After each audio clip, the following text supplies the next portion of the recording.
President, welcome to the Axios show. Thank you. We wanted to make this more of a conversation than a typical interview where we're just going to hop around from topics. What have you learned about not just the exercise of power, but the limits on your power as a result of the conflict? There are no limits. No limit. No, I haven't learned that lesson yet. I know there are, but, there are no limits. We defeated them totally militarily. I was asked by Pakistan, because they're close, to please not do any more. I said, I like them a lot. I stopped. And they were going to use those nuclear weapons. And the prime minister of Pakistan said... And it certainly brought Iran to the table more than before. However, beginning a conflict, you had talked about you only wanted unconditional surrender. And the MOU doesn't look like unconditional surrender. Well, it really probably is unconditional surrender. It is? I think so. Look, they have no military. They're all at the bottom of the sea. 159 ships, that's what they have. Sure, but they could still menace. They only had these small Gashti boats or go-fast look, you boats. call it what you want. I hear the JCPOA, the Obama nuclear catastrophe, which was so bad. When Obama left, he didn't hit their military. Sure. He didn't damage their Navy or destroy their Air Force. I destroyed the Air Force. Can't just say, forget about it. No. Excuse me. I wiped out their military. I don't dispute that. They then put a new group in there, very good, but very nasty. I dealt with them. They're gone. They're all gone. And we're dealing with the third group, who I actually think is the smartest group. And I actually think it's regime change, if you want to know the truth. These are different people. How is a regime change if Because they're different people. But you have Khamenei Jr., you still have a lot of IRGC officials there. They're different people. All right. Khamenei Jr. is different from the father. You have a number And we have people that are much less radicalized than the previous two groups, of which I knew them both. But think of it.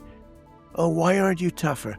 The only way I can get tougher is if I go in there for another 2 or 3 weeks and continue to bomb the hell out of them, right? But what does that get us? The Strait of Hormuz will not be open. Let's say I did that. Let's say I decided to do that. It was a decision I had to make. So right now, our stock market is through the roof. The oil prices are tumbling. The oil prices are practically the same as they were before I started. The big difference is that Iran will never have a nuclear weapon. They're never going to have a nuclear weapon, okay? It's very clear and very simple.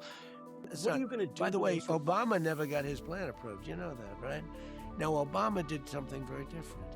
He thought he was going to say, some guys that I used to respect, I don't respect anymore.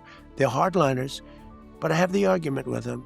They're unable to win the argument with me. They can't win it.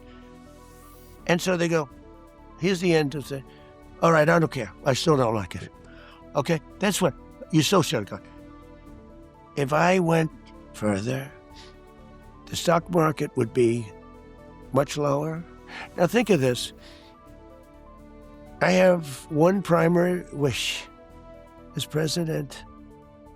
In terms of people, I never want to be the late, great Herbert Hoover. So this is the kind of thing that could cause a worldwide depression. Do you know that? For 2 terms, what's your definition of a great leader? How do you define artificial intelligence? Excuse me, just 1 second. If it weren't for Donald Trump and Bibi Netanyahu worked well with me, but he will tell you, we're the ones with the guns, we're the ones with the whole deal, we're the ones with the B-2 bombers, etc.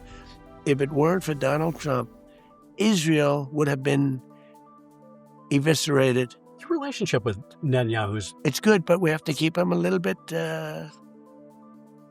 sane. Are you going to be able to control Israel from attacking Lebanon? Yeah, I will be. I wonder. They have a lot of respect for me, and they do as I say. Remember this. If I don't terminate the JCPOA, remember, that was a road to a nuclear weapon, legally. It says right there. And Obama thought he could pay them off. He gave them billions and billions of dollars, $1.7 billion in cash.